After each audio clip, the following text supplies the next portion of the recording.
مسیح یسوع کے بابرکت فتح مند اور جلالی نام میں آپ سب کی سلامتی ہو۔ عزیزو، آج ہم کلام مقدس میں سے پڑھیں گے سبت کے بارے میں سوال۔ مرکز کی انجیل اس کا 2 باب 23 آیت سے۔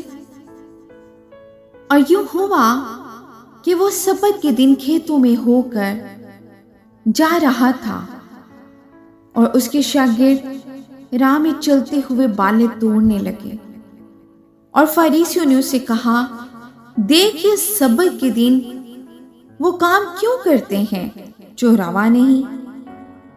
اس نے ان سے کہا، کیا تم نے کبھی نہیں پڑھا کہ داؤد نے کیا کیا جب اس کو اور اس کے ساتھیوں کو ضرورت ہوئی اور وہ بھوکے ہوئے؟ وہ کیوں کر ابیاتر سردار کاہن کے دنوں میں خدا کے گھر میں گیا اور اس نے نذر کی روٹیاں کھائیں جن کو کھانا کاہنوں کے سوا اور کسی کو روا نہیں، اور اپنے ساتھیوں کو بھی دی۔ اور اس نے ان سے کہا، سبت آدمی کے لیے بنا ہے، نہ آدمی سبت کے لیے۔ پس ابن آدم سبت کا بھی مالک ہے۔